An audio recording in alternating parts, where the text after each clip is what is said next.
Hey, what's party? Welcome back to News Dose, and everything seems to be leaking out right now for Xbox.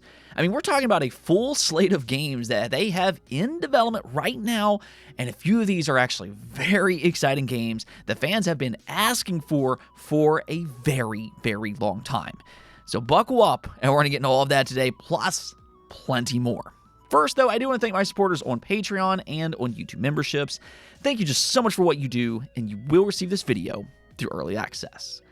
Let's go and get right into things, though, starting off with Parasite Mutant. We actually talked about this game last year because it's a spiritual successor to Parasite Eve, and it actually looks really good. I mean, the art style, the atmosphere, and the gameplay all look very promising. But that's always the thing about spiritual successors.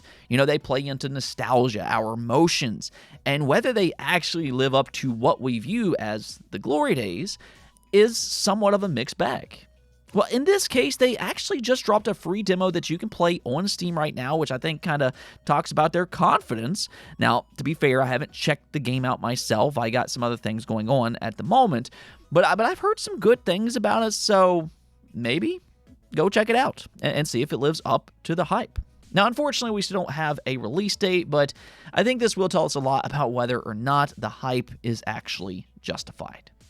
Oh, and we got some great news for fans of Final Fantasy Tactics because apparently Square Enix underestimated how popular the HD remaster would actually be. Now, this comes from the director, and check this out. TNY posted this up on Twitter where they said, Yasumi Matsuno told us in this tweet that they were planning to sell between 800,000 and 1 million copies of Final Fantasy Tactics over 3 years. It has now reached 1 million in just 3 months, which clearly exceeds expectations. Would that be enough for Square Enix to finance the prequel, The 50 Years War?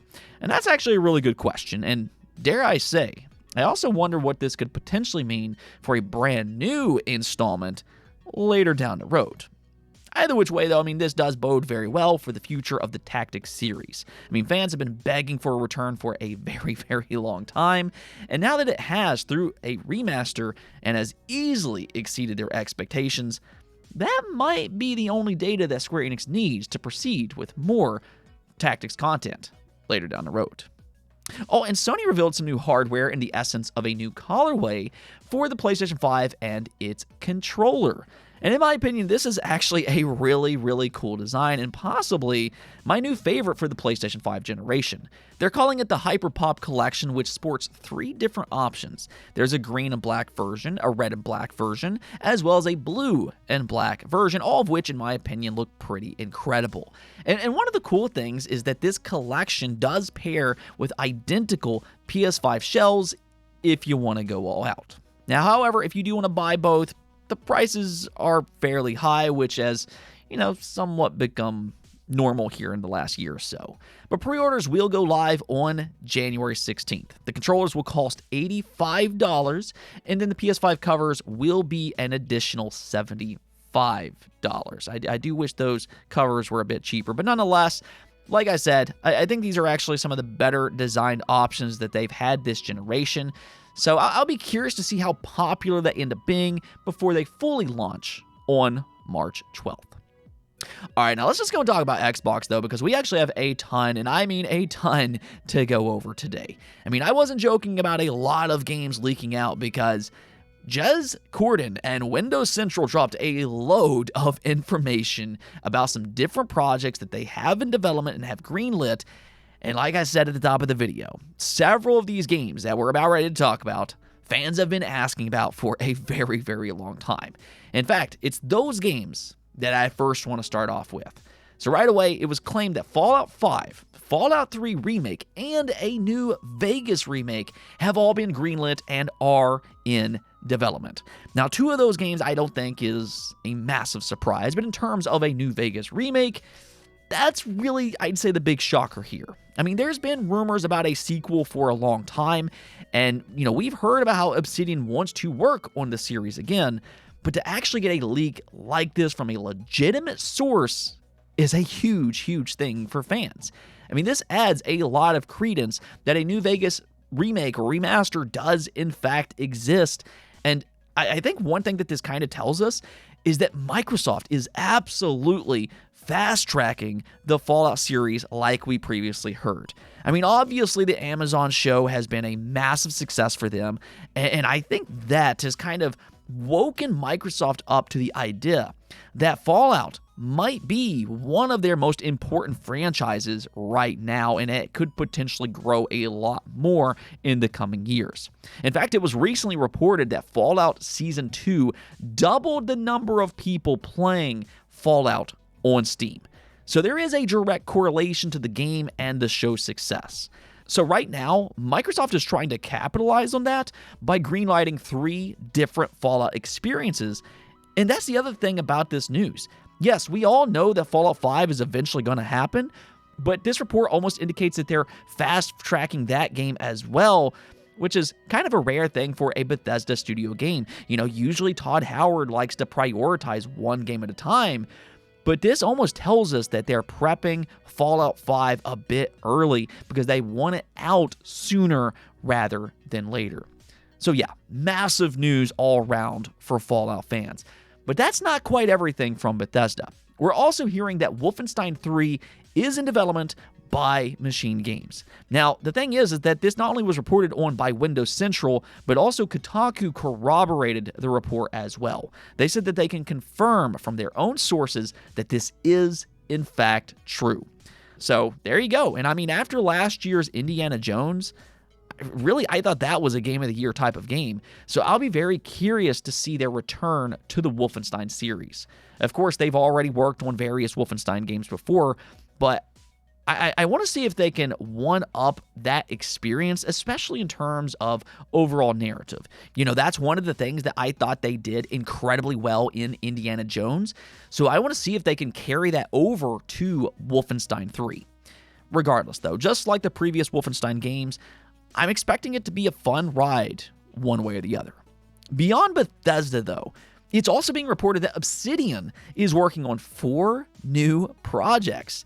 Now, he said that some are big and some are small, which is actually fairly normal for them. You know, this seems like a lot of games for one studio, but they've really been a true workhorse for Xbox pretty much since they acquired them. If you look at the past few years, they've released games like Avowed, Pentiment, The Outer Worlds 2, and even Grounded. So they are fully capable of doing this, and you know, it seems like they are going to stick with that formula, though Jez Corden was unable to confirm if any of these projects are related to Fallout. Now, personally, I wouldn't be surprised if they are working on Fallout just because of previous reports that, yeah, some of the people in that studio want to work on a new Fallout game. Then there's Ninja Theory, which, I mean, I feel like there was a lot of disappointment for their last game being Hellblade 2. I mean, that's not to say that it's not a good game in its own right, but it was somewhat polarizing, in part because of how much they leaned into its cinematic gameplay. Well, the good news here is that it's being reported that their next game will be more combat-heavy, but at the same time, it will still retain their cinematic excellence, which I really wouldn't have it any other way. I think that's good overall news because it kind of sounds like they took that criticism from Hellblade 2 and they want to keep what makes it good, but also still improve that type of experience at the same time. So again, I like what I'm hearing here. Also, a new Age of Empires game is apparently in development. Now, Jez is claiming that it's a new title, so I take that as meaning it's not going to be another remaster or remake. It sounds like this could be the next big installment, which I think that makes a lot of sense. You know, for one, Age of Empires is a sneaky, big franchise for Microsoft. The thing, however, is that a lot of console players don't really realize that all the time because it's a much, much bigger series on PC than it is on console. In fact, they made an entire studio to focus on Age of Empires, and I think that pretty much tells you everything that you need to know about how important they view it. So I don't think it's overly surprising that, yes, a new Age of Empires game is in development. Whether that means it's a remake, a remaster, or a new title, it's hard to say right now, but my guess is a new title.